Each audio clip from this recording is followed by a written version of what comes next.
새로운 시작에 앞서라는 제목으로 함께 말씀 나누기 원합니다. 2022년이 이제 2주밖에 남지 않았습니다. 이제 2주 후면은 우리는 아무도 경험해 보지 못했던 2023년을 맞이하게 됩니다. 그런데 제가 찾아보니까 23년부터는 바뀌는 것들이 조금 있다고 합니다. 먼저는 유통기한 표시가 바뀐다고 합니다. 유통기한은 말 그대로 이 가게에서 이 식품을 언제까지 유통할 수 있는가를 나타내주는 기한을 말하는 것인데, 이것이 실제로 먹을 수 있는 기한을 뜻하는 것은 아니죠. 그런데 사람들이 또 걱정되고 불안하니까 유통기한이 다 되면은 못 먹는다고 생각해서, 그래서 나오는 음식물 쓰레기의 양이 막대하다고 합니다. 그래서 23년부터는 유통기한이 아니라 실제 소비 기한으로 표시하도록 바꾼다고 합니다. 또 우리 운전할 때 보면은 우회전할 때는 신호를 받지 않고 그냥 지나가는데, 23년부터는 아마 많이들 이 우회전 신호가 따로 생긴다고 합니다. 이뿐만 아니라 대학교에서 받는 입학금도 이제는 없어진다라고 하고요. 이전과는 다른 새로운 삶이 시작되는 것이죠. 이러한 변화, 그리고 또 새로운 시작은 이 제도권에서뿐만 아니라 우리 삶에서도 나타납니다. 학생들은 새로운 학년과 새로운 반에서 또 아니면은 새로운 상급 학교로 진학해서 시작을 맞이하기도 할 것이고, 우리 모두들 직장과 학교와 교회에서 새로운 시작을 맞이할 것입니다. 저 또한 인생의 또 중요한 시작의 기로에 서 있는데, 그렇다면 우리 그리스도인들은 이런 새로운 시작에 앞서서 어떻게 준비하는 것이 그리스도인으로서 참된 자세일까요? 우리 교회도 2023년 매년 시작할 때마다 연초에 청지기 기도회를 하면서 무엇보다 기도하면서 이 새로운 시작을 맞이하려고 하죠. 우리 하울링 잡아주시면 좋겠습니다. 아마 그리스도인들뿐만 아니라 이 세상에 있는 모든 사람들이 이러한 시작에 앞서서 여러 가지 많은 것들을 준비하고 또 계획도 세우고 또 목표도 세우고 할 것입니다. 그렇다면 우리가 생각해 볼 것은, 과연 우리가 이 새로운 시작에 앞서서 하나님은 우리에게 무엇을 원하실까? 하나님은 내가 이 2023년을 또 새로운 시작을 어떻게 준비하시기를 원하실까 하는 것입니다. 우리가 어떠한 마음을 가지고 또 어떻게 임하기를 원하시는지 오늘 본문을 통해서 한번 나눠보도록 하겠습니다. 이스라엘 백성들은 이제 본문에 보면 전적으로 하나님의 은혜로 애굽을 탈출하게 되었죠. 그러나 처음 애굽에서 나온 초창기 이스라엘들에게는 문제가 있었습니다. 그들은 하나님의 백성이라는 이스라엘이라는 이름을 가지고 있었지만 아직 하나님에 대해서는 잘 몰랐다는 것입니다. 그렇기에 하나님께서는 이스라엘에게 먼저 이스라엘이 하나님이 어떤 분이신지 친히 알려주셨죠. 그래서 출애굽기 16장 이하를 통해서 하나님은 애굽을 무릎 꿇리신 아주 힘이 있으신 하나님, 그리고 목마름과 배고픔을 해결할 수 있으신 공급하시는 하나님, 그리고 적군들과 싸워 승리를 주시는 능력 있으신 하나님이심을 친히 보여주셨습니다. 뿐만 아니라 하나님은 이스라엘 백성들과 언약을 맺으심으로 이스라엘에 둘도 없는 하나님, 이스라엘을 위한 하나님이심을 알게 하셨죠. 그리고 이 가나안을 점령할 수 있도록, 싸우고 승리할 수 있도록 함께 해주신다고 약속하셨습니다. 즉 하나님의 이 적극적인 인도하심으로 인하여서 하나님과 이스라엘은 둘도 없는 아주 친밀한 관계가 되었습니다. 이뿐만 아니라 이 광야의 오랜 여정을 통해서 이스라엘은 하나님의 백성들로 훈련된 것이죠. 그리고 마침내 이스라엘이 많은 우여곡절을 끝낸 후에 가나안 땅에 도착을 했습니다. 40년이나 걸렸는데요. 오랜 세월이 걸려서 드디어 가나안 땅에 도착했고, 그들의 앞에는 요단강이라는 거센 물결이 가로막고 있었습니다. 사실 이스라엘은 이런 난관을 이전에 한번 마주한 적이 있죠. 앞으로 가야 되는데 뭔가 큰 물이 막고 있습니다. 바로 애굽에서 탈출할 때 만났던 홍해였습니다. 그런데 당시 그들이 홍해를 가르고 나왔다는 것은 어떤 의미가 있냐면, 애굽으로부터의 탈출, 또 해방된 삶이라는 이 자유가 그들에게 의미가 있었습니다. 그런데 이번에 요단강을 건넌다는 것은 마침내 하나님이 주신다고 약속하신 그 약속의 땅에서의 새로운 시작을 의미하는 것입니다.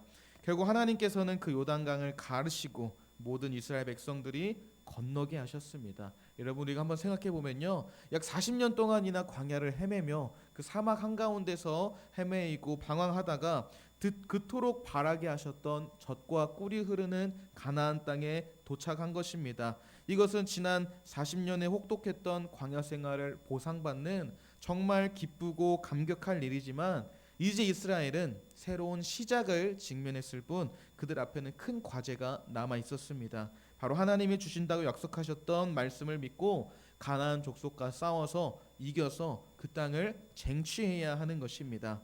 그런 와중에 아주 기쁜 소식, 듣기 좋은 소식이 들려오죠. 우리 1절에 나와 있는데요. 우리 1절 함께 읽어보겠습니다. 요단 서쪽에 아모리 사람의 모든 왕들과 해변의 가나안 사람의 모든 왕들이 여호와께서 요단물을 이스라엘 자손들 앞에서 말리시고 우리를 건너게 하셨음을 듣고 마음이 녹았고 이스라엘 자손들 때문에 정신을 잃었더라. 정말 하나님의 그 전적인 은혜와 능력으로 인하여서 이스라엘의 요단강을 건너왔는데 단순히 그들은 물줄기가 줄어든 그런 정도가 아니라 아예 요단강이 완전히 갈라져서 그 땅이 마를 정도가 되었다고 합니다. 축축해야 할 진흙이어야 할 땅이 완전히 마른 땅이 되어서 그 마른 땅을 밟고 건너왔습니다. 이를 통해서 이스라엘 백성들은 분명히 느꼈을 것입니다. 가나안 땅에 가서도 하나님이 우리와 함께 해주시면서 이 놀라운 능력으로 우리를 붙잡아 주시겠구나, 아주 담대한 마음을 얻고 힘차게 내딛었을 것입니다. 그렇게 이스라엘의 인식의 변화가 생겼죠. 그러나 이스라엘뿐만 아니라 가나안의 모든 왕들도 변화가 생겼는데 바로 충격적인 변화를 맞이하게 됐습니다. 이미 여호수아 2장에 보면은 여호수아가 가나안의 정탐꾼을 보냅니다. 그리고 그 정탐꾼들이 가서 여리고성에서 기생 라합을 만나죠. 그녀가 말하길 이미 가나안 족속들은 이스라엘 백성들을 두려워하고 있다고 합니다. 왜 인고하니 이스라엘 백성들이 애굽에서 탈출할 때 홍해를 가르고 나왔잖아요. 당시 그 어떤 신도 어떤 우상도 바다를 가를 만큼 능력 있지는 않았습니다. 그렇기 때문에 홍해에 대한 기억이 40년이 지난 지금에도 남아있기 때문에 가나안 사람들은, 가나안 족속들은 이스라엘을 두려워했던 것입니다. 그런데 이번에는 더욱더 와닿았던 것이죠. 단지 소문이 아니라 실제로 그 이스라엘 백성들이 자기들의 코앞에 와서 저 거센 요단강을 가르고 건너온 것입니다. 소문으로만 듣던 이스라엘의 모습, 그들과 함께 하시며 각종 놀라운 기적을 일으키시는 그 하나님의 모습을 직접 보니까 그들은 이스라엘 백성들 앞에서 마음이 녹았고 정신을 잃었다라고 성경은 말씀하고 있습니다.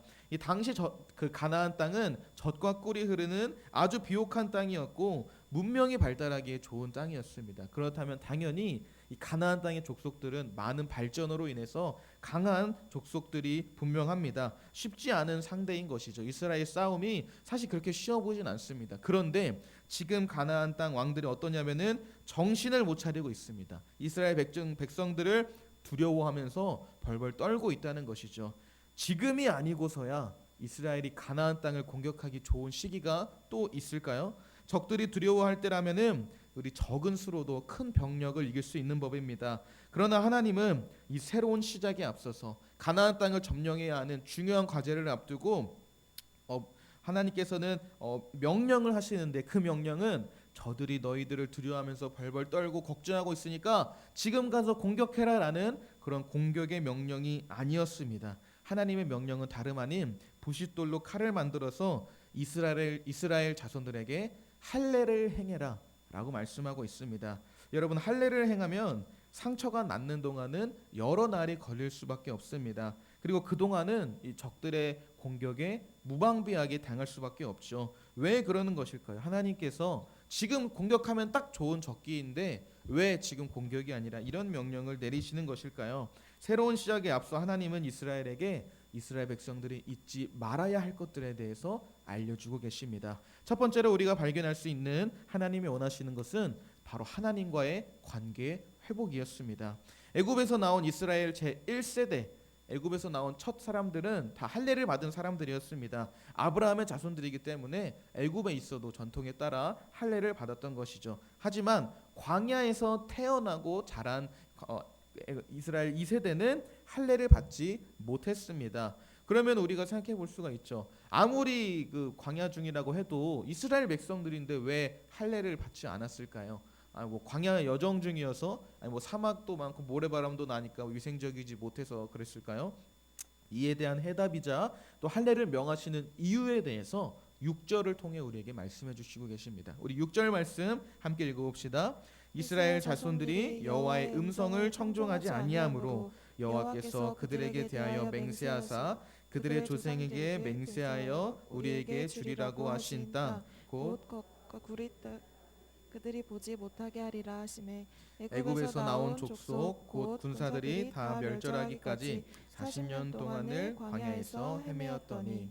왜 그랬냐면 맨 처음에 나와 있죠. 그들은 여호와의 음성을 청종하지 아니하였기 때문에 하나님께서는 그들에게 약속의 땅을 주지 않기로 하셨다라는 것입니다. 40년 동안 애굽에서 나온 모든 족속을 다 멸절하시기로 하신 것입니다. 이를 통해서 우리가 알 수 있는 것은 무엇이냐면요, 아무리 할례를 받았다 하여도 여호와의 목소리에 청종하지 않는다면, 순종하지 않는다면 이들은 하나님의 백성이 될 수 없다라는 것입니다. 본문 4절에 보면은 분명히 뭐라고 말씀하시냐면요, 애굽에서 나온 모든 백성 이렇게 표현하고 있습니다. 그런데 이 6절에 보면은 뭐라고 말씀하십니까? 순종하지 않은 이스라엘을 애굽에서 나온 족속이라고 표현하고 있습니다. 이 백성과 족속의 차이가 나타나고 있는데요, 보통 성경에서는 선택된 민족으로서 하나님의 백성들을 말할 때 이 백성이라는 단어를 사용합니다. 근데 반대로 단지 일반 열방들을 가리킬 때, 세상에 있는 모든 일반적인 열방을 가리킬 때는 족속이라는 용어를 사용합니다. 바뀐 것은 이 거룩한 하나님의 백성이 가나안 족속이나 다름없이 그렇게 바뀌어 버렸다, 일반 족속이 되었다는 것입니다. 이것이 사실이라면 하나님의 약속을 잃어버리고 선택받은 백성이 아닌 일반 족속들과 같은 존재들이라면 이 출애굽 세대가 가나안을 점령할 수 있을까요? 가나안 땅에 그 하나님의 약속을 받을 수 있을까요? 그럴 수 없습니다.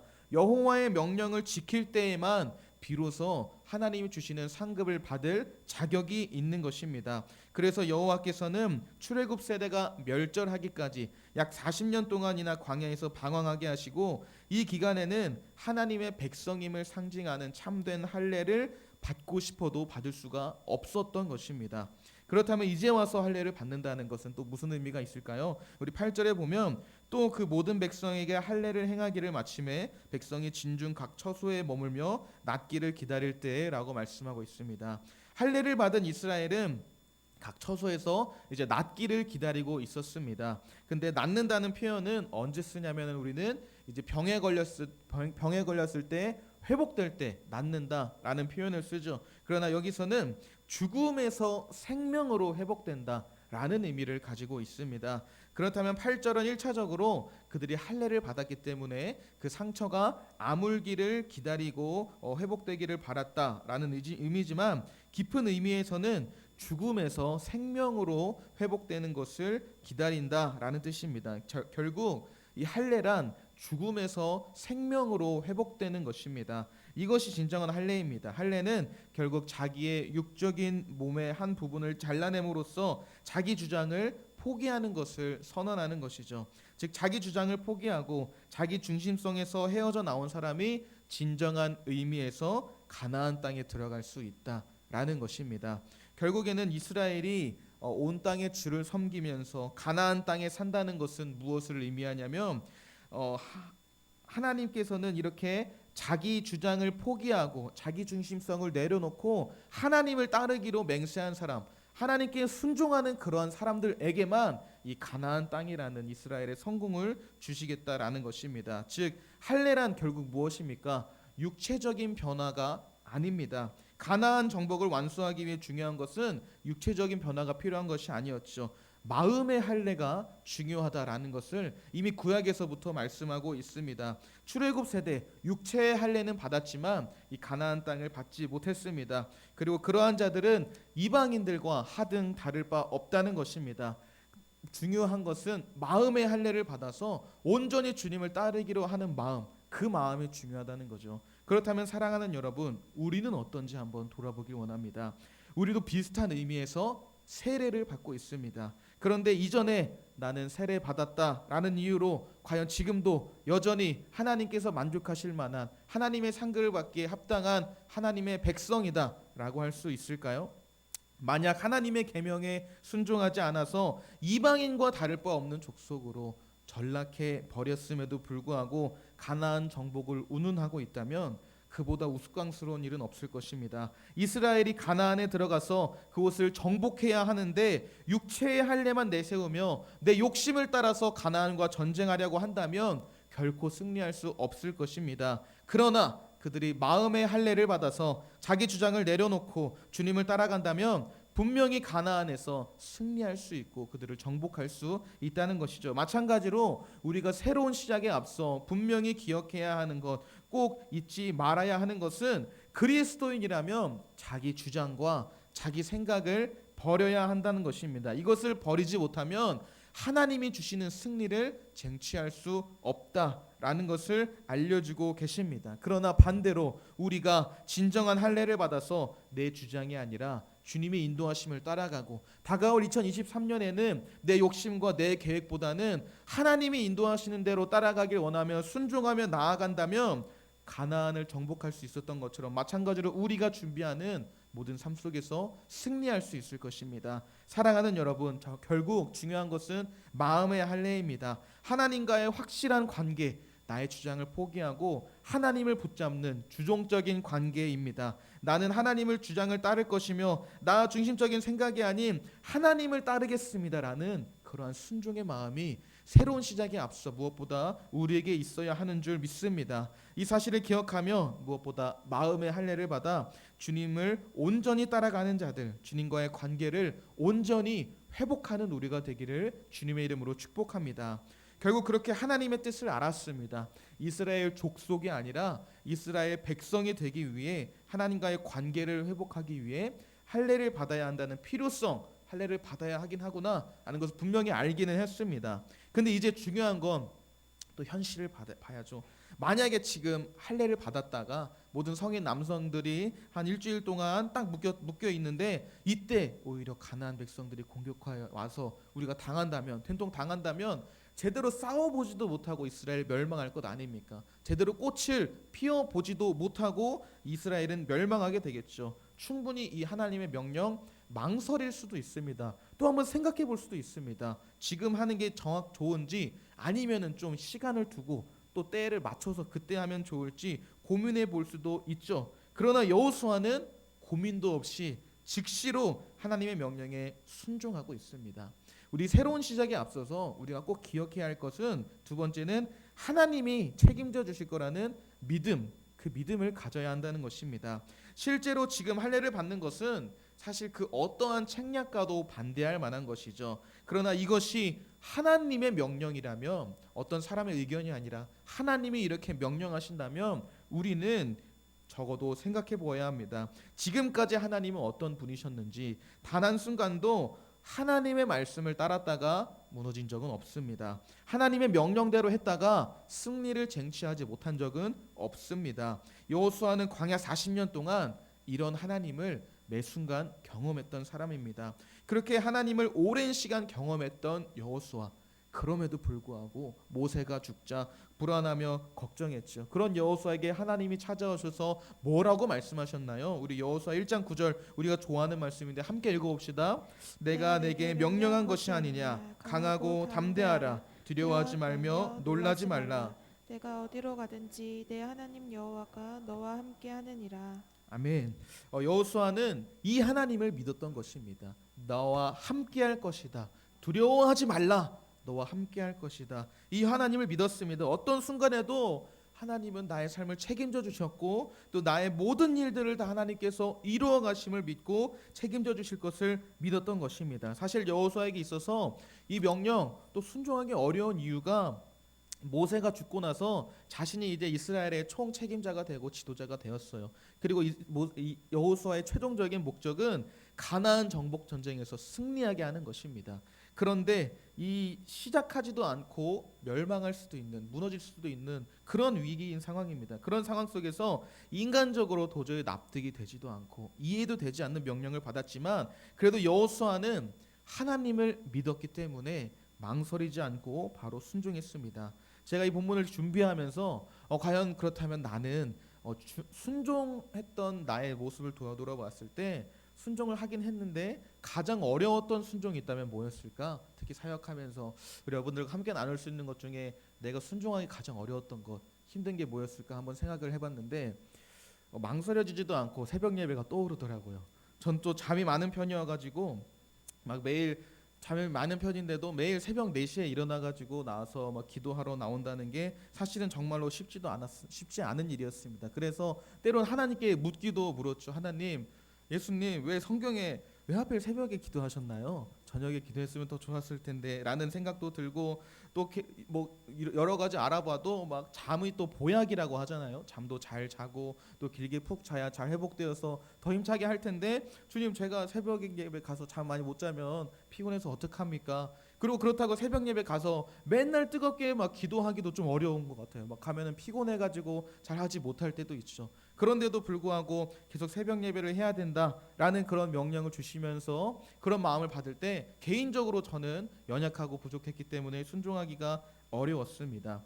그런데 작년쯤에 정확히 2011년 12월 달에 제가 한번 설교하면서 올 2022년 동안에는 꼭 하나를 이루고 싶은 게 있는데 바로 이 기도 노트를 작성해 가지고 이 기도 노트를 작성해서 끝까지 한번 기도해 보고 싶다라고 한번 다짐을 얘기한 적이 있습니다. 그런데 제가 그렇게 말했는데 또 막 1, 2월 하다가 뭐 흐지부지해지고 안 하고 그러면 안 되잖아요. 또 학생들한테 본이 안 되고 그래서 제가 새벽 예배 때 이 기도 노트를 가져가야겠다. 새벽 예배는 그래도 매일 가니까 가져가지고 기도 노트도 계속 적었습니다. 그랬더니 오늘 가져오지는 못했는데 거기에 정말 매일매일 많으면 10가지씩 또 적으면은 한두 가지씩 이렇게 매일매일 기도 제목을 적었고 또 저를 위해서도 가족을 위해서도 적었지만 우리 교회를 위해서 모든 부서들 또 우리 성도님들 기도 제목 들을 때마다 거기에 적고 또 우리 나라와 민족을 위해서 열방을 위해서 정말 이렇게 많이 적었습니다. 그래서 이 노트가 거의 다 꽉 찼어요. 꽉 찼는데 다 돌아보니까 정말 90% 이상이 하나님께서 응답을 해주셨더라고요. 저는 이것이 바로 하나님께서 주신 순종의 열매인 줄 믿습니다. 이것이 제가 경험한 하나님이며 이것이 바로 제 유일한 자랑이며 그 누구에게도 예수님을 소개할 수 있는 이유입니다. 하나님께서는 우리의 그 작은 순종 하나로 우리에게 이렇게나 많은 응답을 주시는 분입니다. 사랑하는 여러분, 우리는 기억하기 원합니다. 우리가 순종하기만 한다면, 아주 작은 행동이라도 순종한다면 하나님은 우리의 모든 필요를 채우실 것이고 분명히 우리를 승리로 인도하실 줄 믿습니다. 오늘도 승리를 주신 그 주님을 우리는 믿기만 하면 되는 것입니다. 오늘날 우리는 하나님의 말씀에 얼마나 순종하고 있습니까? 때로 하나님께서 우리를 좋은 길로 인도하시기도 하지만 평탄하지 않은 길로, 이해할 수 없고 어려운 길로 우리를 인도하시고 우리는 불평과 불만이 생기기도 합니다. 그리고 순종하기까지 우리에겐 정말 오랜 시간이 걸리기도 하죠. 주님의 명령에 망설여지기도 하고 하나님의 뜻보다는 다른 생각을 더 많이 하기도 합니다. 그러나 확실한 것은 순종하기를 망설이는 그것 자체가 불순종이다 라는 사실입니다. 주님을 온전히 100% 믿고 있지 못하다는 증거죠. 믿음은 내 생각대로 내 사고를 통해 납득이 될 때 할 수 있는 게 믿음이 아닙니다. 하나님의 명령을 듣고 계산해보고 그 정도는 내가 할 수 있겠다라고 해서 하는 것, 그것은 믿음이 아닙니다. 하나님께서는 우리에게 원하시는 그 순종이 있는데 그 순종은 하나님의 명령을 듣고 즉시로 해야 되는 것입니다. 내 사고를 지나치고 나서 내가 생각하고 나서 해야 되는 것이 아닙니다. 그것이 순종이며 그것이 현재 우리가 얼마나 하나님을 믿고 있는지, 얼마나 하나님을 우리가 마음으로 신뢰하고 있는지를 나타내주고 있는 지표인 것이죠. 사랑하는 여러분, 우리는 새로운 시작에 앞서 하나님이 우리에게 원하시는 것은 바로 이것입니다. 우리의 순도 높은 믿음입니다. 세상이 말하는 것과 반대로 정말 이해할 수 없는 명령을 우리에게 주시고 우리를 인도하셔도 우리는 곧바로 순종해야 합니다. 그것, 하나님을 믿는 그 믿음, 그 순종이 바로 이 새로운 시작에 앞서 우리에게 필요한 것인 줄 믿습니다. 이것이 세상에서 승리할 수 있는 비결이며 하나님을 믿는 자는 결국 승리하게 된다는 것을 오늘 본문을 통해서 우리에게 여실히 보여주고 계십니다. 오직 믿음으로 순종합시다. 그리하여서 우리의 새로운 시작에 참된 승리가 넘쳐나기를 주님의 이름으로 축복합니다. 이스라엘은 그렇게 할례를 행한 후에 길갈이라는 곳에 진을 쳤습니다. 그리고 그들은 곧 유월절을 맞이하게 되었죠. 출애굽기 12장에 의하면 유월절은 애굽에서 이 종노릇 하던 이스라엘을 구원하신 일, 그 해방을 기억하며 기념하는 절기죠. 그래서 성경은 이곳에서 가나안 땅에 와서 지킨 첫 유월절을 10절과 11절에 소개해주고 있습니다. 애굽에서 종살이를 하다가 해방된 것은 애굽에서 종살이를 하다가 해방된 그 이유는 약속의 땅에 가가지고 그 가나안 땅에서 하나님의 선택된 민족으로서 자유를 누리며 하나님만 섬기기 위함. 그래서 하나님이 애굽에서 탈출시켜 주셨어요. 근데 결국 그 궁극적인 이유, 그들이 애굽을 나와서 그 여정 이후에 결국엔 가나안 땅에 가가지고 그곳에서 하나님을 찬양하고 예배하며 그 땅의 소산물을 먹게 되었는데, 이것이 이스라엘에게 있어서 얼마나 큰 감격이었을까요? 그동안 광야에서 고생하고 아파하며 눈물을 흘리며 견뎌온 40년 동안의 여정이 바로 이것을 위함이었습니다. 그런데 유월절을 통하여서 그 목표를 이루게 된 것이죠. 이 유월절을 지킨 이후에 하나님께서는 이전과 다른 명령을 주시는데요. 우리 12절 말씀을 함께 읽어봅시다. 또 그 땅에 소산물을 먹은 다음 날에 만나가 그쳤으니 이스라엘 사람들이 다시는 만나를 얻지 못하였고 그 해에 가나안 땅에 소출을 먹었더라. 40년 동안 광야에서 먹었던 하늘의 양식인 이 만나가 가나안 땅의 소산물을 먹은 다음 날, 유월절 다음 날 바로 그치게 된 것입니다. 결국 이스라엘에게 진정한 새로운 시작, 이전과는 다른 것이 나타나고 있음을 가리키는 것이죠. 이처럼 하나님께서는 새로운 시작에 앞서서 마지막으로 하나님의 은혜를 잊지 않기를 원하신다고 말씀하십니다.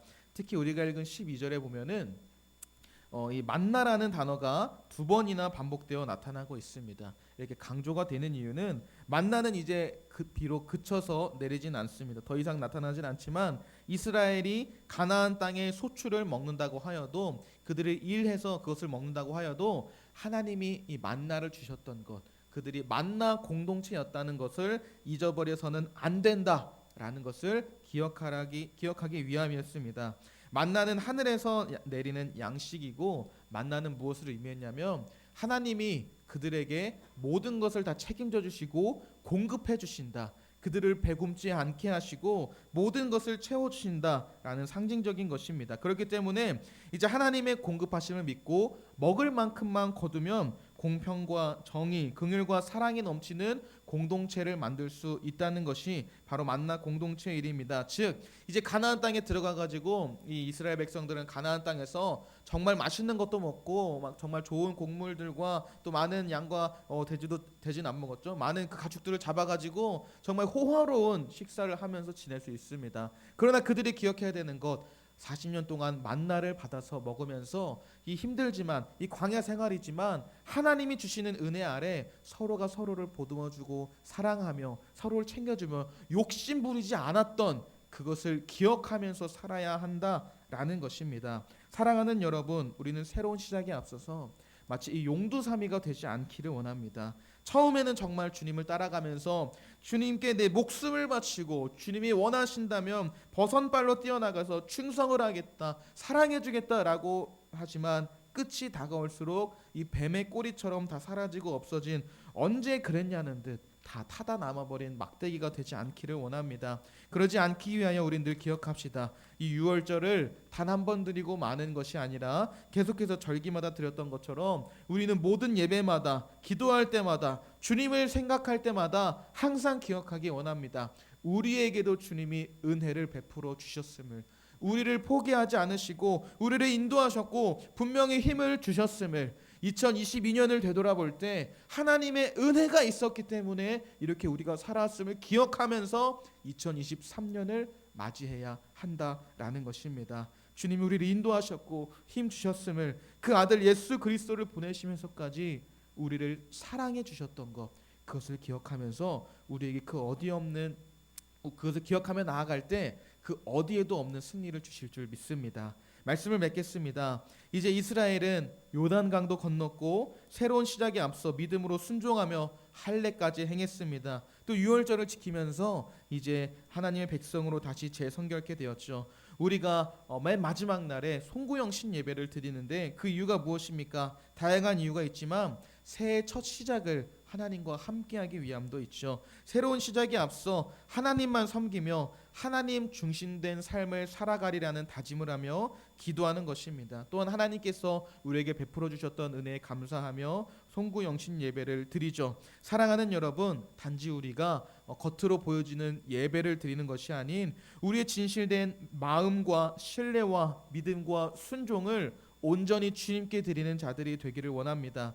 이것이야말로 주님 앞에 새로운 시작에 앞서 드릴 수 있는 우리의 올바른 모습인 줄 믿습니다. 새로 마주하는 모든 삶을 다 주님께 내어드리고 주님만 의지하고 주님만 붙들면서 주님이 하신 은혜를 기억하면서 나아가는 것입니다.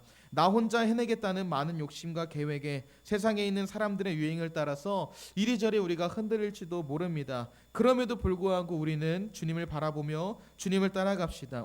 모두 우리의 모든 어려움을 아시고 우리를 붙잡아 주시기 위하여서 예수 그리스도를 보내주신 것을 기억하며 나아갑시다. 만약 우리가 세상을 살면서 2023년을 살면서도 여전히 우리가 어렵고 힘들어질 수도 있습니다. 우리에게 베푸신 은혜를 잊어버리고 우리가 망각하고 다시 내가 주인 되어서 삶을 살아가려고 할지도 모릅니다. 마음의 할례가 아니라 다시 우리에게 형식적인 할례만 남아서 겉으로 보여지는 것만 남아서 주님을 진심으로 따르지 못할지도 모릅니다. 또 우리 신앙이 다 무너져버리고 하나님이 명령해 주셨을 때 곧바로 순종하기보다는 한 번 더 생각해보고 계산해보고 한번 딱 보고 나서 아니다 싶으면 안 하고 맞다 싶으면 조금 하는 그런, 이해가 안 된다면 포기해버리는 그런 우리가 되어버릴지도 모릅니다. 하나님 베풀어 주시는 다 잃어버리고 주님보다는 세상을 쫓아가며 다시 영원하지 않을 것을 따라가 버리는 미련한 자들, 가나안 족속과 다름없는 자가 될 수도 있습니다.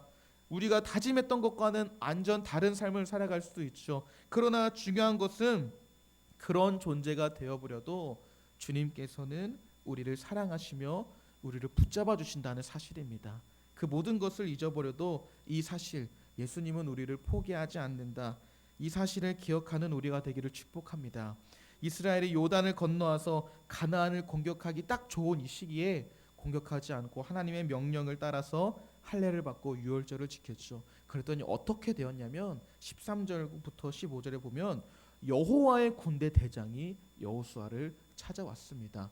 이 하나님의 어마어마한 군대를 다스리는 여호와의 군대 대장이 찾아와서 여호수아의 힘이 되어 주신 것이죠. 하나님 우리에게 힘든 것만 시키고 어려운 일만 주는 분이 아닙니다. 다 뜻이 있습니다. 결국 아무것도 그들이 못할 때 전적으로 하나님이 일하게 해주신 것이죠. 우리를 위해 죽기까지 하신 예수님이 우리를 포기하실 일이 없습니다. 그러니 우리도 포기하지 말고 예수님을 끝까지 의지하며 따라가기 원합니다.